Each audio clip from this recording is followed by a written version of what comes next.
Hello friends, welcome to SATC Victor's Academy. We will study class in biology.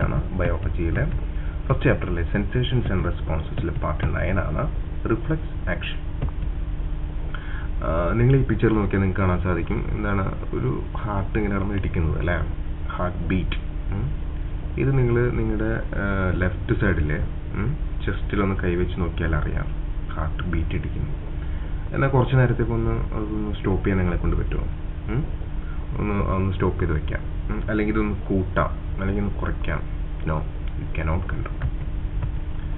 So heart beat unconscious ആണെന്ന് പറയും നമ്മൾ. അതായത് നമ്മൾക്ക് നേരിട്ട് അതിനെ കൺട്രോൾ ചെയ്യാനായിട്ട് പറ്റില്ല എന്നുള്ളതാണ്. മനസ്സിലായോ? അൺകോൺഷ്യസ് എന്ന വാക്കിനർത്ഥം നമ്മൾ ബോധപൂർവമല്ല അത് ചെയ്യുന്നത്. അപ്പം നമ്മുടെ ശരീരത്തിൽ കുറേ ആക്ടിവിറ്റീസ് ഇങ്ങനെ അൺകോൺഷ്യസ് ആയിട്ടുണ്ട്, നമുക്ക് കൺട്രോൾ ചെയ്യാൻ പറ്റാത്തത്.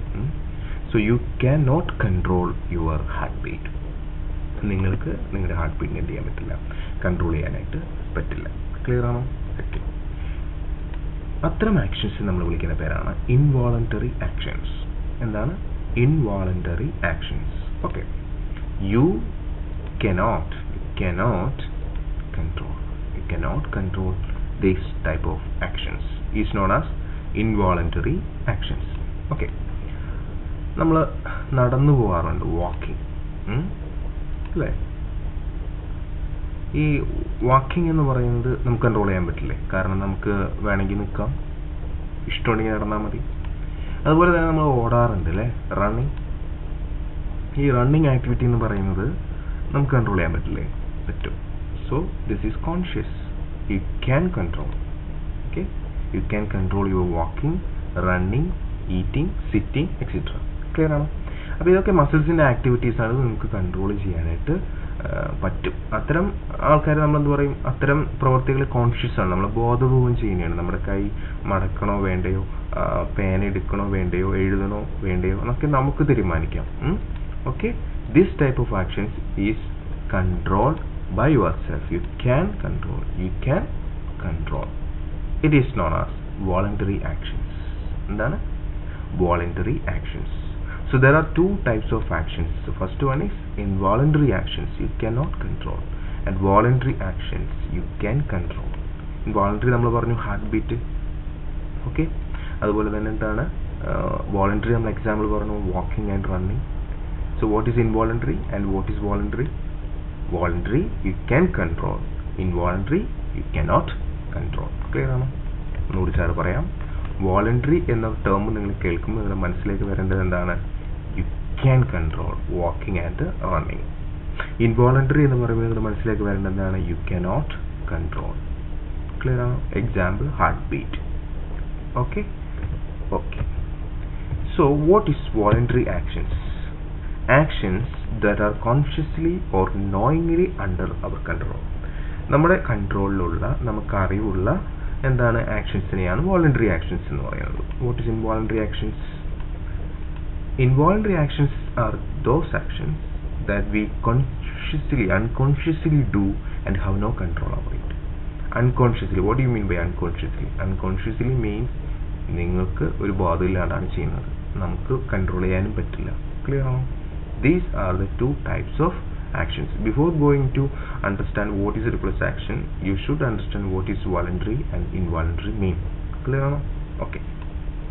So let's understand actions more deeply, voluntary and involuntary. Involuntary, we know brain and spinal cord both act involuntary.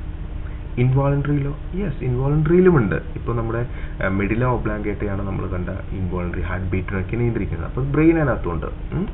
So ബ്രെയിനും spinal കോഡും ഉണ്ട്.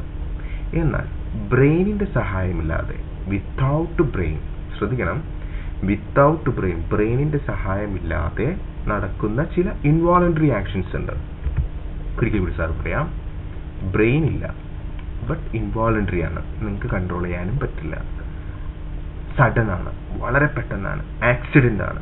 അങ്ങനെയുള്ള ആക്ഷനെയാണ് നമ്മൾ റിഫ്ലക്സ് ആക്ഷൻ എന്ന് പറയുന്നത്. ഫോർ എക്സാമ്പിൾ, നിങ്ങൾ നടന്നു പോകുമ്പോൾ ഒരു മുള്ളുമേൽ കാല് ചവിട്ടി പെട്ടെന്ന് കാല് പിൻവലിക്കുന്നതും, നിങ്ങളുടെ നേരെ ഒരു ഈച്ച പാഞ്ഞു വരുമ്പോൾ നിങ്ങൾ എന്താണ് പെട്ടെന്ന് അടയ്ക്കുന്നതും, അതുപോലെ ലൈറ്റ് നിങ്ങളുടെ കണ്ണിലേക്ക് അടിക്കുമ്പോൾ നിങ്ങൾ കണ്ണ് എന്താണ് അടച്ചു പിടിക്കുന്നതും ഒക്കെ എന്താണ് വളരെ പെട്ടെന്ന് നടക്കുന്നതാണ്.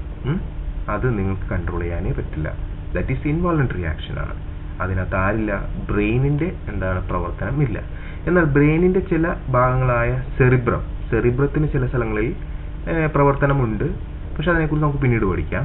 നമ്മൾ മനസ്സിലാക്കേണ്ടത്, അതായത് ബ്രെയിനിൽ നടക്കുന്ന ഒരു പ്രോസസ്സ് ഉണ്ടല്ലോ, തിങ്കിങ് ആൻഡ് അതിനെക്കുറിച്ച് അനലൈസ് ചെയ്യുക, അതൊന്നും ഇല്ലാതെ തന്നെ എന്ത് ചെയ്യും? വളരെ പെട്ടെന്ന് ആക്ട് ചെയ്യുന്ന എന്നാൽ ഇൻവോളണ്ടറി ആയിട്ടുള്ള ആക്ഷൻസിനെയാണ് നമ്മൾ റിഫ്ലെക്സ് ആക്ഷൻ എന്ന് പറയുന്നത്. സോ റാപ്പിഡാണ്, വളരെ പെട്ടെന്നായിരിക്കും. നിങ്ങൾ ചൂടുള്ള വസ്തുവിൽ കൈ കൊണ്ടുവന്ന് തൊട്ട് കഴിഞ്ഞാൽ പെട്ടെന്ന് കൈ പിൻവലിക്കൂലേ? ദാറ്റ് ഈസ് റാപ്പിഡാണ്. സോ അവിടെ ആരില്ല? ബ്രെയിൻ ഇല്ല. അങ്ങനെയാണെങ്കിൽ അത്തരം ആക്ഷനെ നമ്മൾ വിളിക്കുന്ന പേരാണ് റിഫ്ലെക്സ് ആക്ഷൻസ്. ക്ലിയർ ആണോ? ഓക്കെ. നമുക്ക് നമ്മുടെ ടെക്സ്റ്റ് ബുക്ക് നോക്കിക്കഴിഞ്ഞാൽ ഇതുപോലത്തെ ഒരു പിക്ചർ കാണാനായിട്ട് സാധിക്കും. നമ്മളിതിനെക്കുറിച്ച് ഇതിന് മുന്നത്തെ ക്ലാസ്സുകളിലൊക്കെ ഡിസ്കസ് ചെയ്തിട്ടുള്ളതാണ്. എന്നാൽ സാർ ഒന്നും കൂടി പറയുകയാണ്, ദിസ് ഈസ് സ്റ്റിമുലസ്. അതായത് നമ്മൾ ഒരു അറിയാതെ കൈ കൊണ്ടുവന്നിട്ട് നമ്മളൊരു മെഴുകുതിരിയിൽ ഇങ്ങനെ കൈ തൊടുകയാണെന്ന് വിചാരിക്കും. അപ്പോൾ മെഴുകുതിരിയിൽ നിന്നുള്ള ആ ഹോട്ട് ഉണ്ടല്ലോ, ആ ചൂട് നമ്മൾ സ്റ്റിമുലസ് എന്ന് പറയാം. അപ്പോൾ അതിന്റെ ഫലമായിട്ട് നമ്മൾ കൈ ബാക്കിലേക്ക് പിൻവലിക്കുന്നു. That is known as response. Okay.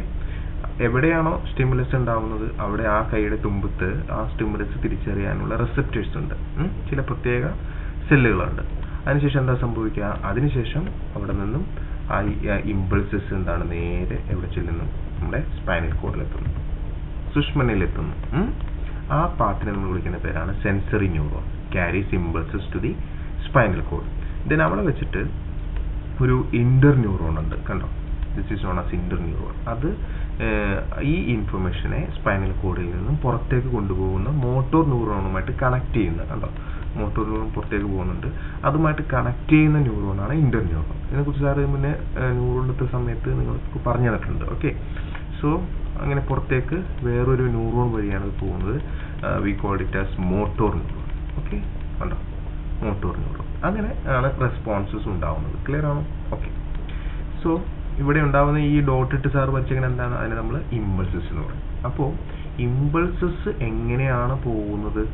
ഒരു പാത്തിലൂടെയാണ്. നമ്മളതിനെ റിഫ്ലെക്സ് ആർക്ക് എന്നാണ് വിളിക്കുക. ആ പാത്ത് കടന്നു പോകുമ്പോൾ അതിനകത്ത് 2-3 സ്റ്റെപ്പുകളുണ്ട്. ഒന്ന് സ്റ്റിമുലസ്, റെസെപ്റ്റേഴ്സ്, പിന്നെന്താണ് sensory neuron, interneuron, motor neuron, response.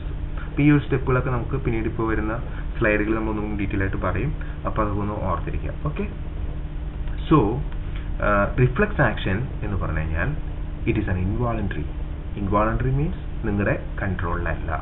And rapid means വളരെ പെട്ടെന്ന് റെസ്പോൺസ് ടു സ്റ്റിമുലസ്. ഒരു സ്റ്റിമുലസുമായിട്ട് നിങ്ങൾ വളരെ പെട്ടെന്ന് ബോധപൂർവമല്ലാതെ എടുക്കുന്ന പ്രവൃത്തികളാണെന്ന് റിഫ്ലെക്സ് ആക്ഷൻ എന്ന് പറയുന്നത്. Which minimize damages to the body from dangerous conditions. എന്തിനാണ് ബോഡിക്ക് ഇങ്ങനെ ഒരു സിറ്റുവേഷൻ ഉള്ളതെന്ന് വെച്ച് കഴിഞ്ഞാൽ, ബോഡി വിചാരിക്കുകയാണ് നമ്മുടെ സെൻട്രൽ നെർവസ് സിസ്റ്റത്തിനെയും അതുപോലെ പെരിഫറൽ നെർവസ് സിസ്റ്റത്തിനെയൊക്കെ ബാധിക്കുന്ന ഒരു വലിയ പ്രശ്നമാണിത് എന്ന് കരുതിയിട്ടാണ് വളരെ പെട്ടെന്ന് നമ്മുടെ ബോഡീനെ അതിൽ നിന്നും പിൻവലിക്കുന്നത്. സോ വെരി ഇൻട്രസ്റ്റിംഗ് അല്ലേ? So we can say that reflex actions are 2 types. 2 തരത്തിലുണ്ട്. Simple or unconditional reflex action. ഒരു എക്സാമ്പിൾ പറയുകയാണെങ്കിൽ കോണ്ടാക്ട് വിത്ത് ഓബ്ജക്റ്റ് നമ്മളിപ്പോൾ കണ്ടത്, that are extremely hot, cold or pointed. രണ്ടാമത് closing of eyes when an object approaches, നമ്മൾ കണ്ണടയ്ക്കുന്നത് പെട്ടെന്ന്.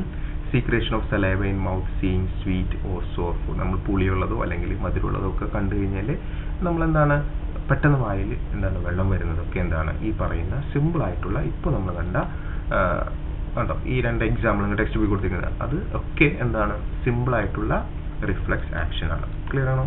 ഇവിടെ നിങ്ങൾ ജനനത്താലേ ഉണ്ട്. അതായത് നിങ്ങൾ ജനിക്കുമ്പോൾ തന്നെ എല്ലാ മനുഷ്യരും ഇത് കാണിക്കുന്നുണ്ട്. എന്നാൽ നിങ്ങളോട് ഞാൻ പറയാണ് വയലിൻ വായിക്കാൻ, നിങ്ങൾക്ക് പറ്റുമോ? നിങ്ങൾ പഠിക്കാതെ പറ്റുമോ? ഇല്ല. അപ്പോൾ പഠിക്കാതെ നമുക്ക് ചില കാര്യങ്ങൾ ചെയ്യാൻ പറ്റില്ല. ഡ്രൈവിങ് പഠിക്കാതെ ചെയ്യാൻ പറ്റില്ല. എന്നാൽ പഠിച്ചു കഴിഞ്ഞാൽ നമുക്ക് ഡ്രൈവ് ചെയ്യുമ്പോൾ എന്ത് ചെയ്യാം?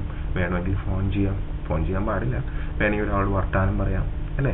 അപ്പോൾ നമ്മളൊരു കാര്യം സ്ഥിരമായിട്ട് ചെയ്ത് ജോലിയൊക്കെ അങ്ങനെയാണ്, നമ്മൾ ജോലിയൊക്കെ ചെയ്ത് ഒരു എക്സ്പീരിയൻസ് ആകുമ്പോൾ നമുക്കുടെ ബ്രെയിൻ അത് പഠിക്കും. പിന്നെ നമുക്ക് വേറെ എന്ത് ആക്ടിവിറ്റി ചെയ്തുകൊണ്ടും ആ ജോലി ചെയ്യാനായിട്ട് പറ്റും. അതും ഒരു റിഫ്ലെക്സ് ആക്ഷൻ ആണ്. അത്തരത്തിലുള്ള റിഫ്ലെക്സ് ആക്ഷൻ കോംപ്ലക്സ് ആണ്. അതിനകത്ത് ഒരുപാട് ഘടകങ്ങളുണ്ട്. അല്ലെങ്കിൽ നമ്മളതിനെ മറ്റൊരു പേരിട്ടാണ് വിളിക്കുന്നത് കണ്ടീഷണൽ റിഫ്ലെക്സ് ആക്ഷൻ എന്ന് പറയും. ക്ലിയർ ആണോ? ഓക്കെ. ഇപ്പോൾ ഒരു പട്ടിക്ക് നമ്മൾ ഫുഡ് കൊടുക്കുകയാണെന്ന് വിചാരിക്കുക. എല്ലാ ദിവസവും മണി അടിച്ചിട്ട് നമ്മളൊരു ഫുഡ് കൊടുക്കുന്നു. ഒരു ദിവസം നമ്മൾ ഫുഡ് കൊടുക്കാതെ വെറുതെ മണിയടിച്ചാൽ അപ്പോഴും പട്ടി വിചാരിക്കും ഫുഡിനാണെന്ന്. മനസ്സിലായോ? അതാണ് കണ്ടീഷണൽ റിഫ്ലെക്സ് ആക്ഷൻ എന്ന് പറയാം. Example, playing a musical instrument, writing as well as reading, നിങ്ങൾ എഴുതുകയും ഒപ്പം തന്നെ വായിക്കുകയും ചെയ്യുന്നു. Driving as well as speaking to someone. These are the examples of complex or conditional reflex action. ഇത് ഇൻബോൺ അല്ല, മറിച്ച് നിങ്ങൾ നിങ്ങളുടെ ലേണിങ്ങിലൂടെ നേടുന്നതാണ്. ഇതിനെക്കുറിച്ച് നിങ്ങൾ ടെക്സ്റ്റ് ബുക്കിൽ കൂടുതൽ ഡീറ്റെയിൽ ആയിട്ട് പറയുന്നില്ല, അതുകൊണ്ട് നമ്മളത് വിടുകയാണ്. ഓക്കെ, അപ്പോൾ നമ്മൾ ടെക്സ്റ്റ് ബുക്കിലേക്ക് നോക്കിയാൽ കാണുന്ന ഒരു എക്സാമ്പിൾ എന്ന് പറയുന്നത് ഒരു കുട്ടി ആ കുട്ടിയുടെ കാലിൽ മുള്ളു തറയ്ക്കുന്നു. അതുപോലെ തന്നെ ഒരു പെൺകുച്ചിൻ്റെ നേരെ ഒരു ഈച്ച തേനീച്ചയായിരിക്കും ആ പെൺകുച്ചി ബാക്കിലേക്ക് നീങ്ങുന്നു. ഈ രണ്ട് ആക്ഷൻസും നിങ്ങളുടെ ടെക്സ്റ്റ് ബുക്കിൽ കൊടുത്തിരിക്കുന്നതിന് ഒരു പ്രത്യേക കാരണമുണ്ട്. നമുക്ക് ആദ്യം ഒന്നാമത്തെ ആക്ഷൻ എടുക്കാം. ഈ ആക്ഷൻ നിങ്ങൾ നോക്കിക്കഴിഞ്ഞാൽ ഫസ്റ്റ് ഓഫ് ഓൾ എന്താണ്, ഈ ഇമ്പൾസസ് എവിടെ പോകുന്നില്ല, ബ്രെയിനിൽ പോകുന്നില്ല, നേരെ സ്പൈനൽ കോഡിൽ പോകുന്നു, തിരിച്ച് അവിടെ നിന്ന് വീണ്ടും കാലിലേക്ക് വരുന്നു. അതുകൊണ്ടാണ് നമ്മളതിന് റിഫ്ലെക്സ് ആക്ഷൻ എന്ന് വിളിക്കാൻ തന്നെ കാരണം. ഓക്കെ, അപ്പോൾ നമ്മൾ നോക്കുകയാണെങ്കിൽ അവിടെ ആരില്ല, ബ്രെയിനില്ല, പിന്നെ ആര് മാത്രമേ ഉള്ളൂ, സ്പൈനൽ കോഡ് മാത്രമേ ഉള്ളൂ അവിടെ ഈ റിയാക്ഷനിൽ പങ്കെടുക്കുന്നത്. Okay, so this type of reflex is known as spinal reflexes. Spinal cord മാത്രമുള്ളെങ്കിൽ നമ്മൾ എന്ത് വിളിക്കും, സ്പൈനൽ റിഫ്ലെക്സസ്. അതായത് it is under the control of spinal cord. Clear ആണോ? Okay. So spinal reflexes are simple behavior produced by central nervous system pathways that lie entirely within the spinal cord. അതായത് it is under the control of spinal code. Spinal കോഡിന്റെ കൺട്രോളിലുള്ള, spinal കോഡിൽ മാത്രം സംഭവിക്കുന്ന റിഫ്ലെക്സുകളാണ് spinal reflexes എന്ന് പറയുന്നത്. Clear ആണോ? അപ്പോൾ ഇതിനകത്ത് ഈ പോകുന്ന പാത്ത് ഉണ്ടല്ലോ, ഒന്ന് മുകളിലേക്ക് നേരെ പോയി സ്പൈനൽ കോഡ് തിരിച്ചു വന്നു, ഈ പാത്തിനെ നമ്മൾ വിളിക്കുന്ന പേരാണ് റിഫ്ലെക്സ് ആർക്ക്. ക്ലിയർ ആണോ? ഓക്കെ, ഇനി നമുക്ക് എന്താണ് റിഫ്ലെക്സ് ആർക്ക്, അതിനകത്തെ പ്രധാനപ്പെട്ട ഘടകങ്ങൾ എന്തൊക്കെയാണെന്ന് നോക്കാം. ഒരു റിഫ്ലെക്സ് ആർക്ക് എടുക്കുകയാണെങ്കിൽ ഒന്നാമത് നമ്മൾ മനസ്സിലാക്കേണ്ടത് എന്താണ്, സ്റ്റിമുലസ് ഉണ്ടാവും. അപ്പോൾ അതിന് ഫ്ലോ ചാർട്ട് നിങ്ങൾക്ക് ചോദിക്കുമ്പോൾ സ്റ്റിമുലസ് ഉണ്ട്. രണ്ടാമത് നമ്മൾ നേരത്തെ കണ്ടു എന്താണ്, അവിടെ റെസെപ്റ്റർ ഉണ്ട്. ഓക്കെ, മൂന്നാമത് എന്താണ്, ഒരു സെൻസറി ന്യൂറോൺ ഉണ്ടാവും ലൈക്ക് ദിസ്. ഓക്കെ, പിന്നെ നാലാമത് വരുന്നത് എന്താണ്, ഇന്റർ ന്യൂറോൺ ഉണ്ടാവും. ഓക്കെ ഓക്കെ ദെൻ അഞ്ചാമത് എന്തായിരിക്കും, മോട്ടോർ ന്യൂറോൺ ആയിരിക്കും. Okay, clear? Then sixth one is effector. ഏത് മസിലാണോ ആ മസിൽ, ദെൻ അവിടെ എന്തുണ്ടാവും, ഒരു റെസ്പോൺസ് ഉണ്ടാവും. ഈ ഒരു പാത്തിനെയാണ് നമ്മൾ എന്ത് വിളിക്കുന്നത്, ഇങ്ങനെ കടന്നു പോകുന്ന ഈ ഒരു path, stimulus, receptor, sensor neuron, interneuron, motor neuron, effector, responses. ഈ ഒരു പാത്തിനെയാണ് നമ്മൾ എന്ത് വിളിക്കുന്നത്, റിഫ്ലെക്സ് ആർക്ക് എന്ന് വിളിക്കുന്നത്. Okay, so reflex arc is the pathway of impulses in the reflex action. ഒന്നുകൂടി പറയാം, reflex arc is the pathway of impulses in the reflex action. Reflex ആക്ഷനിലെ കടന്നു പോകുന്ന ആ പാത്വേ, ആ വഴിയെയാണ് നമ്മൾ എന്ത് വിളിക്കുന്നത്, റിഫ്ലെക്സ് ആർക്ക് എന്ന് വിളിക്കുന്നത്. ക്ലിയർ ആണോ? ഓക്കെ, അപ്പോൾ നമുക്ക് ഒന്ന് റിവൈൻഡ് ചെയ്യാം. റിഫ്ലെക്സ് ആക്ഷൻ എന്ന് പറയുമ്പോൾ എന്താണ്, ആക്സിഡന്റൽ റെസ്പോൺസസ് ആണ്. അതായത് നമുക്ക് ഒരു പ്രതീക്ഷയില്ല, പെട്ടെന്നായിരിക്കും സംഭവിക്കുക. ഇൻവോളണ്ടറി റെസ്പോൺസസ് ആണ്, അതായത് നമ്മുടെ കൺട്രോളിലല്ല. അൺകോൺഷ്യസ് റെസ്പോൺസസ് ആണ്, അതായത് നമുക്ക് അറിവില്ല, നമുക്ക് ബോധമില്ല, നമ്മൾ ചിന്തിച്ച് ചെയ്യുന്ന ഒരു പ്രവൃത്തി അല്ല. അപ്പോൾ ചുരുക്കത്തിൽ റിഫ്ലെക്സ് ആക്ഷൻ എന്താണെന്ന് ചോദിച്ചു കഴിഞ്ഞാൽ accidental or involuntary responses towards stimulus. ഇതാണ് ഞങ്ങളുടെ ടെക്സ്റ്റ് ബുക്കിൽ കൊടുത്തിരിക്കുന്ന എക്സ്പ്ലനേഷൻ. അപ്പോൾ ഇത് പഠിച്ചാൽ മതി. Accidental or involuntary responses towards stimulus, they do not happen consciously. അതെങ്ങനെ സംഭവിക്കുന്നില്ല, നമ്മൾ ആലോചിച്ചിട്ടല്ല ചെയ്യുന്നത്. ഓക്കെ, കണ്ടോ? അപ്പോൾ അതിനകത്ത് രണ്ടാമത്തെ എക്സാമ്പിൾ നമ്മൾ എടുക്കുകയാണെങ്കിൽ this is known as cerebral reflexes. Cerebral reflexes എന്താണ് അങ്ങനെ പറയാൻ കാരണം, it is under the control of cerebrum. അതായത് ഇവിടെ സ്പൈനൽ കോഡ് അല്ല, ബ്രെയിനിൽ തന്നെയുള്ള സെറിബ്രം നേരിട്ട് കൺട്രോൾ ചെയ്യുന്ന ഒരു റിഫ്ലെക്സ് ആക്ഷൻ ആണ്. നിങ്ങളുടെ കണ്ണ്, ബ്ലിങ്കിങ് ഓഫ് ഐ, ഇതൊക്കെ എന്താണ്, സെറിബ്രം ആണ് കൺട്രോൾ ചെയ്യുന്നത്. അപ്പോൾ സാറ് നേരത്തെ പറഞ്ഞല്ലോ ബ്രെയിൻ അല്ലാന്ന്. ഓക്കെ, അവിടെ ജസ്റ്റ് ഒന്ന് സെറിബ്രത്തിന്റെ കൺട്രോളിലും ആണെന്നേ ഉള്ളൂ, അല്ലാതെ അവിടെ കൂടുതൽ ചിന്തിക്കുന്നൊന്നുമില്ല. എന്തുകൊണ്ടാണെന്നൊന്നും ചിന്തിക്കുന്നില്ല, ജസ്റ്റ് ബോഡീനെ നമ്മൾ അതിൽ നിന്ന് എന്താണ് രക്ഷിച്ചു എന്ന് മാത്രമേ ഉള്ളൂ. മനസ്സിലായോ? അപ്പോൾ എല്ലാ റിഫ്ലെക്സ് ആക്ഷനും സ്പൈനൽ കോഡിന്റെ കൺട്രോളിലല്ല, ചിലത് സെറിബ്രത്തിന്റെ കൺട്രോളിലാണ്. അത്തരം റിഫ്ലെക്സ് ആക്ഷനെ നമ്മൾ സെറിബ്രൽ റിഫ്ലെക്സസ് എന്ന് പറയും. Okay, clear? സോ അങ്ങനെ ഒക്കെ ആണെങ്കിൽ നമുക്ക് റിഫ്ലെക്സ് ആക്ഷനെ രണ്ടായിട്ട് ക്ലാസിഫൈ ചെയ്യാം. എന്താണ്, ഒന്ന് സ്പൈനൽ റിഫ്ലെക്സസ്, രണ്ട് സെറിബ്രൽ റിഫ്ലെക്സസ്. ക്ലിയർ ആണോ? Okay, spinal reflexes is under the control of spinal cord, only spinal cord മാത്രം. സെറിബ്രൽ റിഫ്ലെക്സസോ under the control of cerebrum. Clear ആണോ? It's very easy. Okay, So let us understand reflex arc. Reflex arc ne kurichu choikkumbol endana reflex arc is the pathway of impulses in the reflex action. Idu ningal textbook il oru idupolte oru flow chart koduthu ningalku fill cheyan parayunnu. Namukku fill cheyan. Ningalku ipo manasilayi kaanum vallare easy aanu. First varuna endana stimulus aanu, second endana receptors, third sensory neuron, fourth interneuron, then motor neuron, then നിങ്ങൾക്ക് ഒരെണ്ണം കൊടുത്തിട്ടുള്ളൂ നിങ്ങൾക്ക് അവിടെ എന്ത് എഴുതാം related muscles എന്ന് എഴുതാം. Okay, clear ആണോ? യെസ്. അടുത്ത് നമ്മൾ പഠിക്കാൻ പോകുന്ന ഓട്ടോണോമസ് നെർവസ് സിസ്റ്റം ആണ്. ഈ ഒരു സിസ്റ്റമിന്റെ ചില കുറച്ച് പോർഷൻ കൂടി കഴിഞ്ഞ് കഴിഞ്ഞാൽ നമ്മുടെ ഈ ചാപ്റ്റർ തീരാറായി. സോ ഇത് നമുക്ക് നെക്സ്റ്റ് ക്ലാസ് പഠിക്കാം. So please visit part 10. Thank you. Please subscribe to our YouTube channel. Also follow our Facebook page.